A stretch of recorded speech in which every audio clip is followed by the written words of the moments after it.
Good morning students. Sunrise education academy में आपका स्वागत है।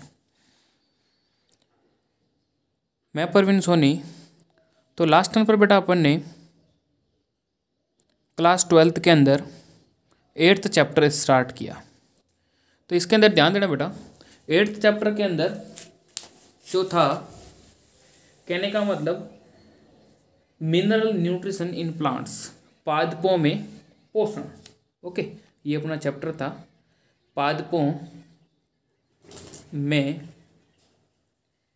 खनिज पोषण। ओके, खनिज पोषण। तो ध्यान देना बेटा, पादपों में खनिज पोषण के अंतर्गत न्यूट्रिशन क्या होता है, पोषण क्या है, ये अपन ने पढ़ा। न्यूट्रिशन के आधार पर जो ऑर्गेनिज्म है उनको कितने भागों के अंदर क्लासिफाई किया, ऑटोट्रोपिक और हेटेरोट्रोपिक, ये भी अपन ने किया।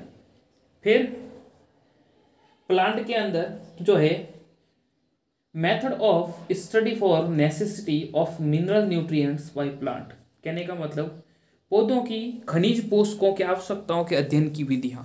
पौधों में खनिज पोषकों के जो आवश्यकता होती है, न्यूट्रिएंट्स, उनकी विधियाँ के अंदर एक अपन ने किया एनालिसिस ऑफ प्लांट एस। समझ रहे हो, एक विधि अपन ने की थी, टोटल 3 विधियां बताई थी इसके अंदर मैंने। फर्स्ट विधि अपन ने की थी analysis of plant S. Okay, कहने का मतलब पादप भस्म का विश्लेषण, पादप भस्म का विश्लेषण, ये अपन ने की, विश्लेषण। ओके, ये अपन ने लास्ट टर्न पे कर ली बेटा। तो ध्यान देना बेटा, पौधों की खनिज पोषकों की आवश्यकताओं के अध्ययन की 3 विधियां अपन ने 3 विधियां बताई थी। वैसे तो खूब विधियां होती है, लेकिन अपने सिलेबस के अंदर 3 विधियां ही है। तो फर्स्ट अपन ने कर ली थी। इसके अंदर अपन ने क्या किया था कि प्लांट लिया, उसको 70 से 80 डिग्री सेल्सियस पर ओवन के अंदर 1 से 2 दिन रखा, वाटर कंटेंट उसके अंदर उड़ गया। फिर जो बचा था शुष्क मटेरियल या ड्राई सब्सटेंस, उसका वेट किया।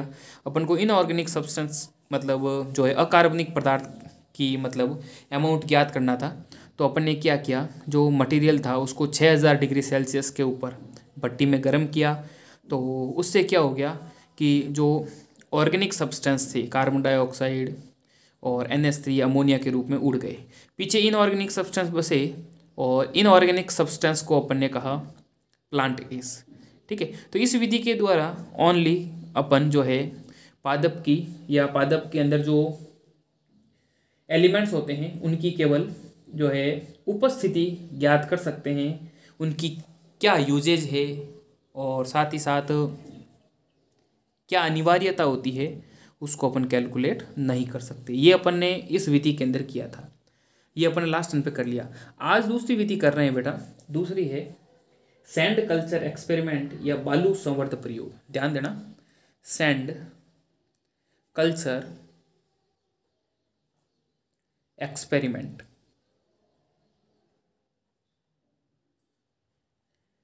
या फिर इसको कहेंगे बालू संवर्ध प्रयोग। ओके, बालू संवर्ध प्रयोग, बालू संवर्ध प्रयोग।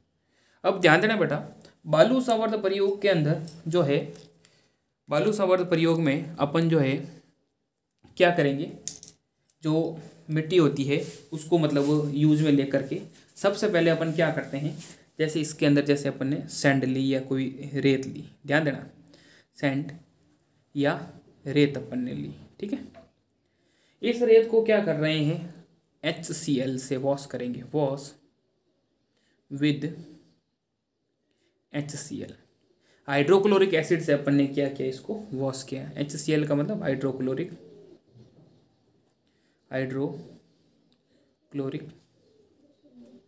अम्ल से धोया। ओके, या फिर वॉश किया। वॉश करने पर क्या होगा बेटा, इसके अंदर जो सूक्ष्म जीव है या जो खनिज वगैरह जो है वो सब नष्ट हो जाएंगे, सॉइल हो जाएगी स्टेराइल। कैसी होगी, सॉइल बिकम स्टेराइल, मतलब मृदा कैसी हो जाती है, निर्जमीकृत। ओके, निर्जमीकृत हो जाएगी। फिर अपन ध्यान देना, निर्जमीकृत होने के बाद अब इसके अंदर, मृदा के अंदर किसी भी प्रकार के, ध्यान देना बेटा, निर्जमीकृत, इसके अंदर किसी भी प्रकार के खनिज नहीं होते।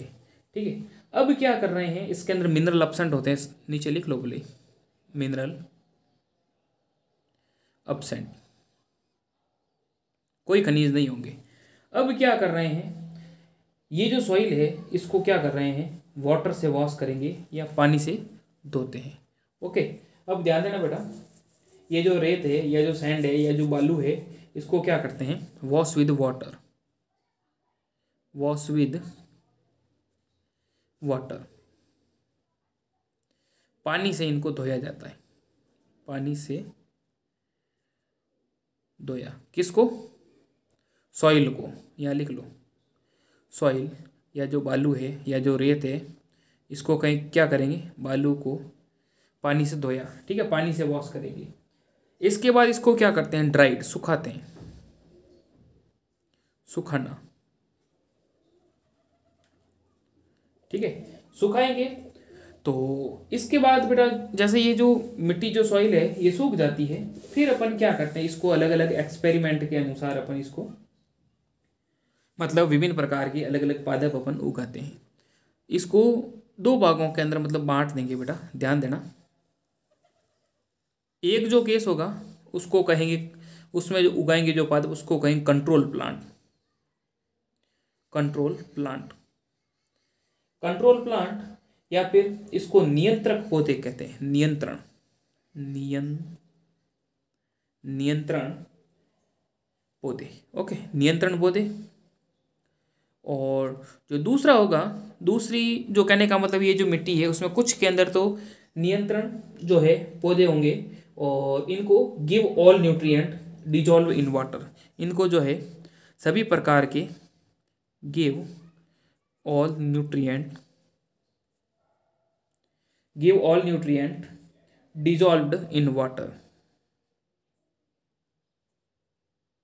डिजॉल्व्ड इन वाटर, कहने का मतलब इनको सभी प्रकार के पोषक पदार्थ दिए जाएंगे, सभी प्रकार के पोषक पदार्थ, ठीक है, इनको क्या करेंगे, सभी पोषक तत्व या पोषक पदार्थ पानी में घोल कर दिए जाते हैं, सभी प्रकार के पोषक पदार्थ या तत्व पानी में घोल कर दिए जाते। ओके, इनको अपन क्या करेंगे, सभी प्रकार के जो पोषक तत्व है वो पानी में घोल कर देंगे। ओके बेटा, इसके बाद में कुछ एक पादप होंगे जो प्रयोग के लिए, मतलब जिसके ऊपर अपन प्रयोग करेंगे, या फिर मतलब जो अपनी नॉलेज के रूप में, मतलब बाकी जो बचे हुए जो पौधे हैं, मतलब इनको ध्यान देना बेटा, उनको कहेंगे अपूर्ण पौधे या डेफिशिएंट पादप, डेफिशिएंट प्लांट, या इनको कहेंगे अपूर्ण पौधे। ठीक है, अपूर्ण पौधे जो मतलब कुछ एक जो रिमेनिंग पादप बचेंगे उनको क्या कहेंगे, अपूर्ण पौधे, या फिर इनको एक्सपेरिमेंटल प्लांट भी कहेंगे। ठीक है, एक्सपेरिमेंटल, जिसके ऊपर एक्सपेरिमेंट करना है,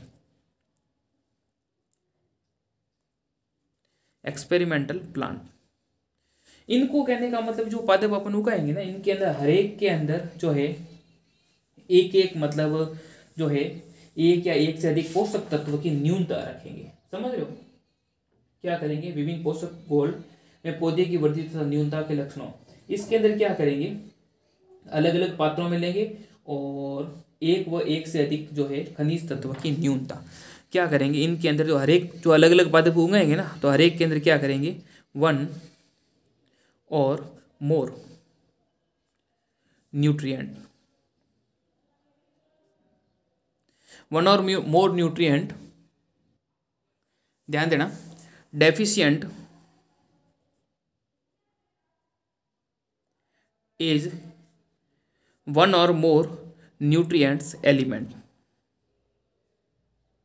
कहने का मतलब इन पादप को जो ग्रो करवाएंगे उसके अंदर एक या एक से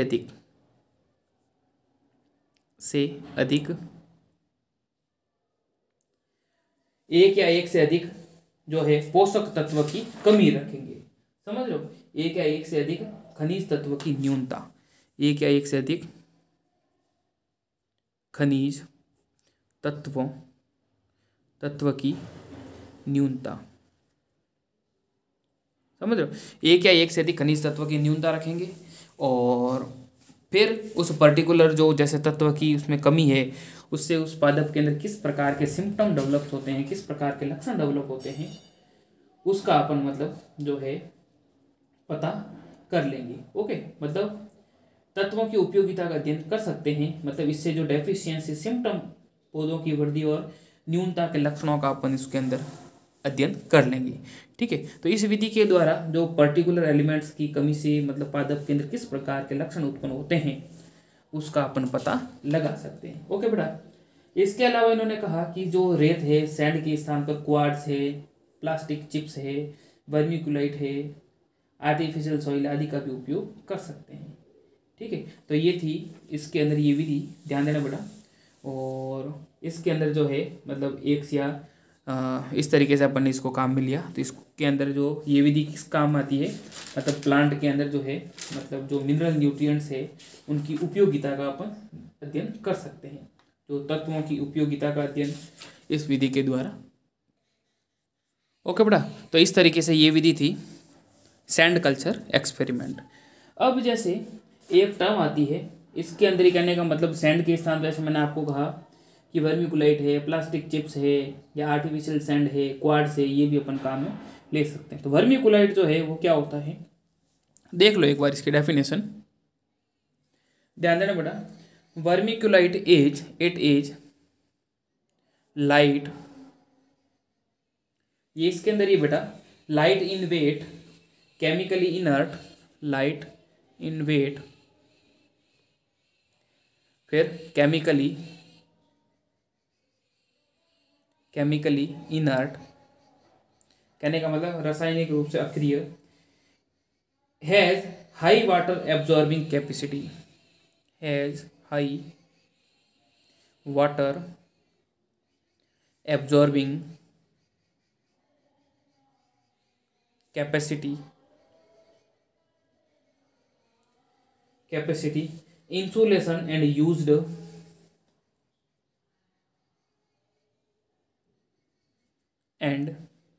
used extensively in the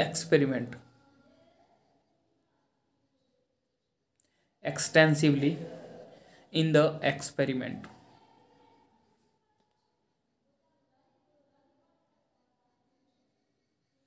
okay, or this method is called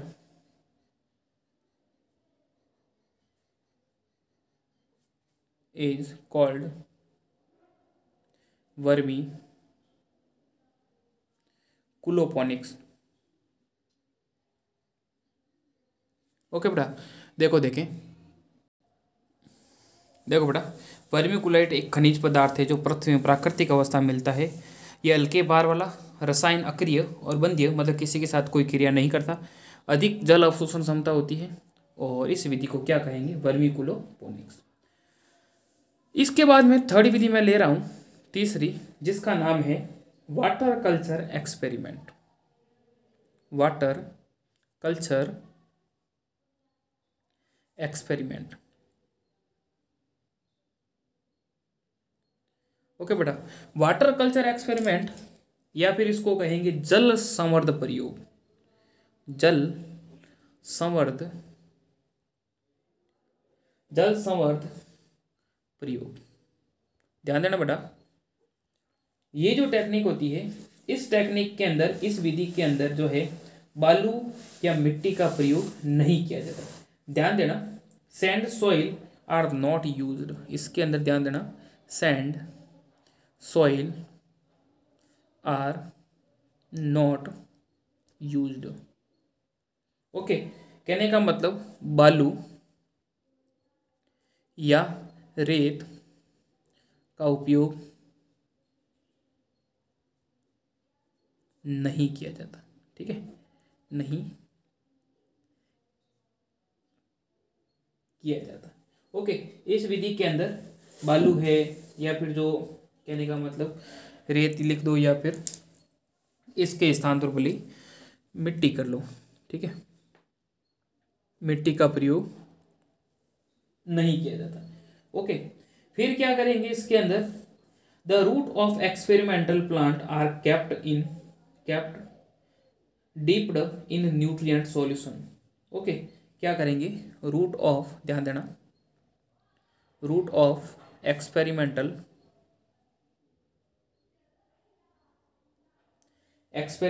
plants are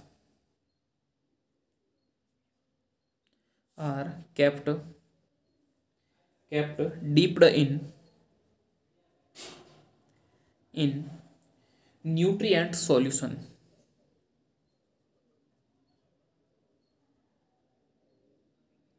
क्या मतलब हुआ बेटा, इनके अंदर क्या करेंगे, जड़ को पोषक घोल में रखा जाता है। ओके, जड़ को क्या करेंगे, जो जड़ें को पोषक घोल के अंदर, घोल में रखा जाता है। ओके, जड़ को क्या करेंगे, पोषक घोल में रखा जाता है। और इससे क्या होता है बेटा कि ध्यान देना, उससे सॉल्यूशन के अंदर, solution is deficient in oxygen. क्या होगा, सॉल्यूशन जो है, जो विलियन है, उसके अंदर जो कि ऑक्सीजन की कमी होती है, बट क्या होगा बेटा, this solution is deficient in oxygen. Okay, but this solution is deficient in O2। मतलब विलियन के अंदर क्या होता है बेटा, ऑक्सीजन की कमी होती है, क्योंकि घोल में देखो, चूंकि ये सॉल्यूशन है, घोल में O2 की कमी, घोल में जो है वो ऑक्सीजन की कमी होती है। इससे क्या करेंगे, घोल में जड़ के पास एक नली से ऑक्सीजन प्रवाहित की जाती है। इससे क्या करेंगे बेटा, घोल के अंदर, अभी मैं डायग्राम से बताऊंगा, और मतलब नियर द रूट लिख लो बोले, near the roots oxygen is supplied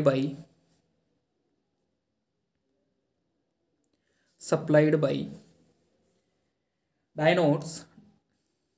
dynodes through a tube।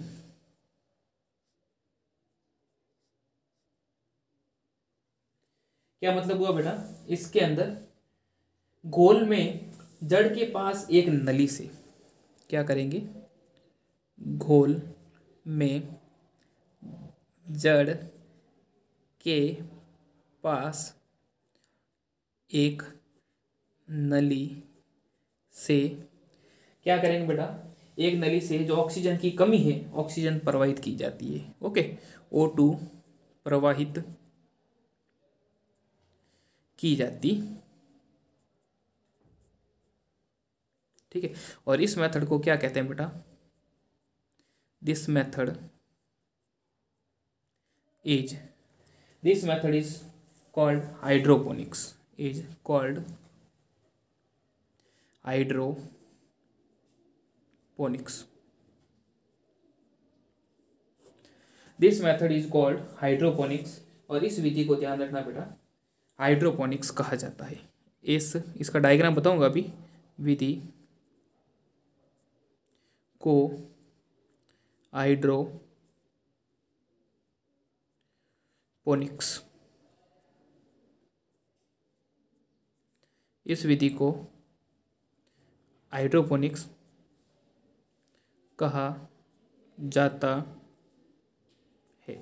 Okay बेटा, इस विधि को क्या कहेंगे, कहने का मतलब इसके अंदर सॉइल का उपयोग नहीं किया जाता बेटा, मिट्टी का प्रयोग नहीं कर रहे हैं अपन, सॉइल लेस कल्चर है इसके अंदर। देखो देखिए इसका डायग्राम बता देता हूँ आपको, फिर आसानी से समझ में आ जाएगा। देखो देखें डायग्राम बेटा आपको बनाना आना चाहिए इस तरीके से। देखो देखें जैसे इस तरीके से डायग्राम बनाओगे, एक कोई अपन ने क्या लिया, कंटेनर लिया, ठीक है, ये हो गया। अब यहाँ पर सबसे पहले अपन को क्या करना है, यहाँ जैसे ये कोई प्लांट अपने ग्रो करवा दिया, ये रूट हो गई, ठीक है, ये रूट हो गई, ओके। और यहाँ पर कुछ एक पत्तियाँ बना देंगे इस तरीके से, याद रखना बेटा, आप ही बनाओ बेटा, ठीक है, इस तरीके से।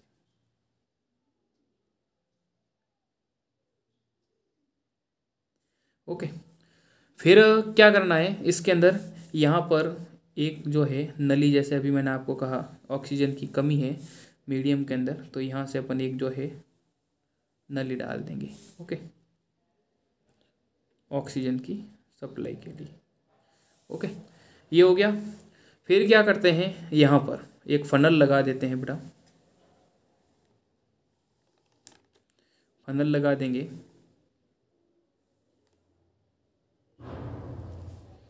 यहाँ पर फनल, ठीक है।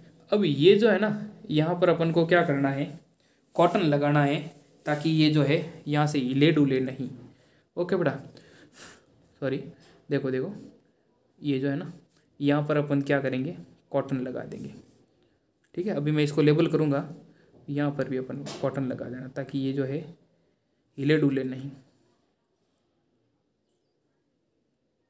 ठीक है। ये जो है प्रॉपर तरीके से यहाँ से, कहने का मतलब फिट हो जाए इसके अंदर, और ये जो है हिले डुले नहीं, ओके बेटा, ये जो है इस तरीके से। अब जैसे इसको लेबल करने के लिए ध्यान देना बेटा, यहाँ पर लिख लो delivery tube through which tube through which air is blown into solution, which air is blown into solution, okay. कहने का मतलब जो है ऑक्सीजन की सप्लाई के लिए, या जो है यहाँ लिख लो बोली वायु की सप्लाई के लिए नली, ओके, ये हो गई। फिर ये ध्यान रखना बेटा, ये क्या होंगे, ध्यान देना, यहाँ पर ये सपोज करो ये हो गए कॉटन, है ना, यहाँ पर लिख लेते हैं कॉटन, रुई, ये तो मालूम ही है, इसमें हिंदी में लिखने की जरूरत नहीं है, कॉटन। इसके बाद में ये फनल है, ध्यान रखना, फनल या कीप जिसको कहेंगे, ठीक है। इसके अंदर यहाँ पर अपन क्या करते हैं, कुछ एक मैन्योर और फर्टिलाइजर डाल देते हैं, एडिंग मैन्योर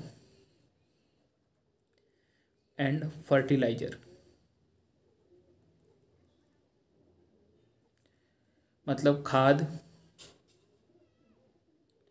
और उर्वरक,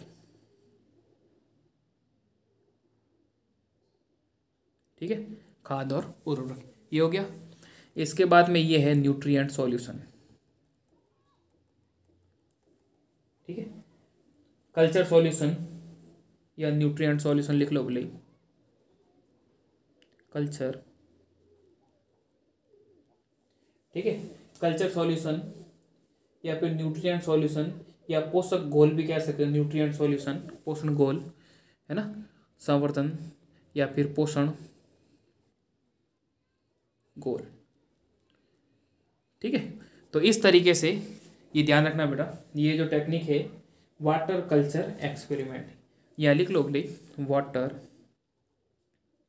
कल्चर एक्सपेरिमेंट, जल संवर्ध प्रयोग। ओके, ये जो टेक्निक है इनको कहेंगे हाइड्रोपोनिक्स। ये इस तरीके से बेटा आपको नोट्स भी प्रिपेयर करने हैं। ओके, एग्जाम के अंदर जो है इस तरीके से सवाल मिलेंगे, तो व्यवस्थित तरीके से आपको करना है। ओके बेटा, तो ये 3 विधियां मैंने आज आपको बताई। फर्स्ट अपन ने एस कल्चर कर दिया था आगे की तरफ, पादप भस्म विश्लेषण प्लांट एस कल्चर। आज अपन ने वाटर कल्चर एक्सपेरिमेंट और सैंड कल्चर एक्सपेरिमेंट ये अपन ने किए। अब जैसे जो रिमेनिंग टाइम रह रहा है तो ध्यान रखना, जो पोषण गोल या जो कहने का मतलब न्यूट्रिएंट सॉल्यूशन जो काम में लेते हैं, ध्यान देना, न्यूट्रिएंट सॉल्यूशन या पोषण घोल, ये जो है 2 वैज्ञानिक थे। एक तो थे सैक्स 1860, ओके, एक है नोप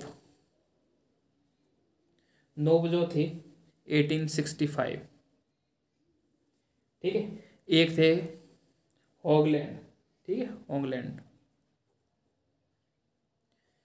वो थे 1938, ठीक है। तो कहने का मतलब इनके द्वारा जो निर्धारित किए गए पोषक गोल जो है वो काम में लिए जाते हैं इन वैज्ञानिकों के द्वारा, न्यूट्रिएंट सॉल्यूशन।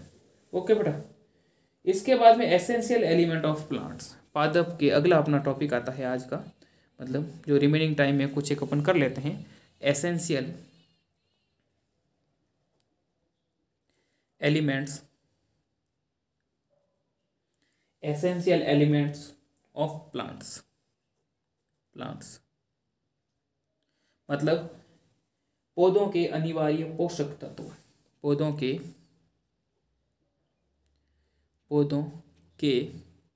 अनिवार्य पोषक तत्व, ठीक है। अब पौधों के जो इंपॉर्टेंट पोषक तत्व है वो कौन कौन से होते हैं, कितने प्रकार के हैं, इसके बारे में एक बार कुछ एक थोड़ा देख लेते हैं जो रिमेनिंग टाइम है उसमें। अब देखो बेटा, जो कई प्रकार के जो खनिज तत्व होते हैं उनको ध्यान रखना बेटा, जो कहने का मतलब पौधों के लिए आवश्यक होते हैं उनको कहेंगे मिनरल न्यूट्रिएंट्स। क्या बोलेंगे? मिनरल न्यूट्रिएंट्स, खनिज पोषक। ओके, जो मतलब पेड़ पौधों के लिए क्या होते हैं, आवश्यक होते हैं या फिर जरूरी है। ओके, इनको क्या कहेंगे? Mineral nutrients. अब तक जो मानते हैं कि जो एलिमेंट्स जो अर्थ पृथ्वी के ऊपर है लगभग अप्रोक्सीमेट अकॉर्डिंग टू बुक लगभग 105 तत्व जो है मानते हैं कि भाई मतलब 105 तत्वों का जो है पेड़ पौधों के उपस्थिति के लिए या फिर पृथ्वी पर अब तक पाए गए 105 तत्वों में से 60 तत्वों की पेड़ पौधों के अंदर उपस्थिति देखी गई है। ओके, कितने एलिमेंट्स की बेटा? 60 एलिमेंट्स की, ठीक है। 60 तत्वों की उपस्थिति देखी गई है, लेकिन ये जो सभी तत्व जो है 60 एलिमेंट्स ये पौधों के लिए आवश्यक नहीं है। इनमें मतलब विभिन्न प्रकार के वैज्ञानिकों के द्वारा अध्ययन किया गया और पता लगाया गया कि इसमें जो 17 जो एलिमेंट है, ध्यान देना बेटा, 17 एलिमेंट्स 60 में से ये जो 17 एलिमेंट्स है, ये 17 एलिमेंट्स को इन्होंने क्या कहा? एसेंशियल एलिमेंट या अनिवार्य तत्व कहा। क्या कहा? एसेंशियल एलिमेंट्स या फिर इनको क्या कहा? अनिवार्य तत्व। ओके, और बाकी जो तत्व शेष सभी जो तत्व थे उनको अनावश्यक तत्व कहा। रिमेनिंग एलिमेंट्स को क्या कहा? जो रिमेनिंग एलिमेंट्स है, एलिमेंट्स क्या कहा? नॉन एसेंशियल एलिमेंट्स या फिर अनावश्यक तत्व कहा। ठीक है। और जो एसेंशियल एलिमेंट माने गए थे, एसेंशियल एलिमेंट के मानने के पीछे इनके कुछ एक कारण थे बेटा। कुछ एक कारण के अंदर क्या था कि भाई एक तो वो जो प्लांट के अंदर उसकी ग्रोथ और रिप्रोडक्शन के लिए ज़रूरी है, और फिर इन्होंने कहा कि अगर प्लांट के अंदर किसी पर्टिकुलर न्यूट्रिएंट की कमी हो जाए तो उसकी पूर्ति उस एलिमेंट से ही कर सकते हैं। फिर इन्होंने क्या कहा, वो प्लांट के अंदर जो तत्व अपन मतलब जो अनिवार्य माना, उन्होंने कहा वो मेटाबॉलिक एक्टिविटीज़ के लिए भी रेस्पॉन्सिबल होना चाहिए, और जो प्रत्येक जो एलिमेंट है तत्व की कमी से विशिष्ट लक्षण, कहने का मतलब पेड़ पौधों में उत्पन्न होते हैं और उसी से उसकी पूर्ति हो सकती है। ओके बेटा, तो कहने का मतलब कि एक तो जो मेटाबॉलिक एक्टिविटीज़ के लिए रेस्पॉन्सिबल है प्लांट के अंदर, एक साथ ही साथ नॉर्मल ग्रोथ और रिप्रोडक्शन के लिए रेस्पॉन्सिबल है, मतलब प्लांट के अंदर उसकी नॉर्मल ग्रोथ के लिए। साथ ही साथ अगर प्लांट के अंदर पर्टिकुलर एलिमेंट की कमी है तो उसकी कमी उस तत्व से ही कर सकते हैं।